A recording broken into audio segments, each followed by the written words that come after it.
Подписаться деген кнопканы басып, жанында қоңыраушонда сөз түрдө баса кетиңиздер. Ал эми видеого сөз түрдө лайк басып коюңуздар.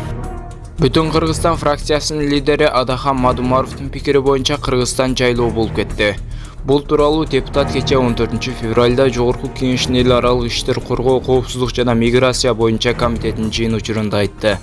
Анда Конституцияга ылайык мыйзамдын өзгөчө абал тууралуу мыйзамга өзгөртүүлөрдү киргизүү каралып жаткан. Юстиция министри Алмазбек Сарылбек уулунун айтымында, учурдагы редакция тартипти бузган жарандарды коменданттык саат башталганга чейин эле кармоого уруксат берет. Ал эми тиешелүү документтери жоктордун ким экени аныкталганга чейин бирок 3 күндөн ашык эмес кармоого мүмкүн. Бул норма Конституцияга ылайык келтирилип, камакка алынгандар соттун санкциясы жок, 48 сааттан ашык эмес кармалууга тийиш деген норма жазылып жатат.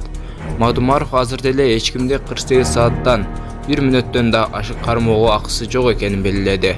Депутат бул нормада жактар эмес, Кыргыз Республикасынын жарандары деген баса белгилеп кетүүнү сунуштады. Айрым учурларда 48 саатка кармабай чыгарып салса болот. Баласы чыркырап, ыйлап жатса, ошону 48 саат кармабай өздүгү аныкталгандан кийин 4 сааттан кийин чыгарып жиберсе эмне болот деп атам. Эмне үчүн биз 48 саат кармап турабыз? Ошолор биз менен сиздин шайлоочуларыбыз. Эгер башка мамлекеттин жараны болуп, ким экени аныкталбай жатса, мага десең 48 айга отургузуп койгула. Бул максатка ылайык.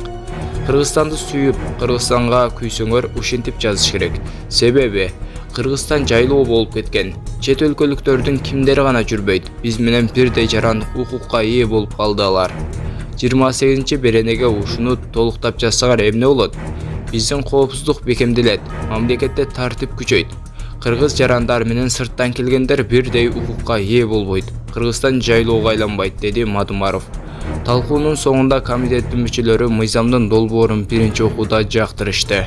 БЛСКЧ ЖЧКсы тарабынан чыгарылган 10 автобусту мамлекет сатып алат. Бул тууралуу президент Садыр Жапаров Чүй облусуна болгон иш сапарынын алкагында билдиргенин президенттин администрациясынан билдиришти. Маалыматка ылайык, биринчи ата мекендик автобусту Садыр Жапаров өзү рулга отуруп сынап көргөн.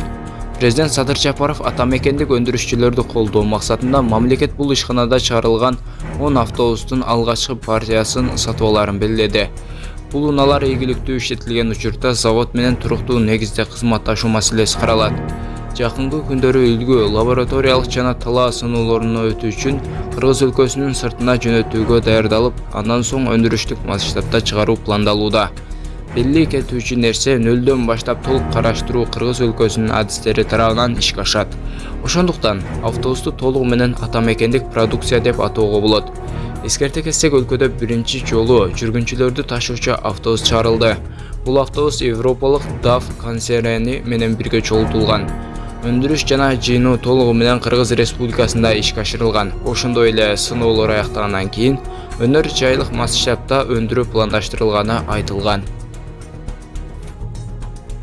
Кыргыз-Тажик чек арасы боюнча топографиялык жумушчу топтордун жолугушуусу болду. Бул тууралуу министрлер кабинетинин басма сөз кызматынан билдиришти. Маалыматка ылайык, 10-15 февралда Баткен шаарында Кыргыз Республикасынын жана Тажикстандын Кыргыз-Тажик мамлекеттик чек арасын делимитациялоо жана демаркациялоо боюнча өкмөттүк делегациялардын топографиялык жумушчу топторунун кезектеги жолугушуусу болуп өттү.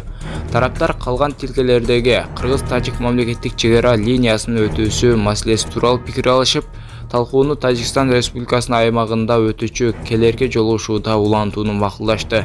Жолугушуу достук жана өз ара түшүнүшүү маанайында өттү.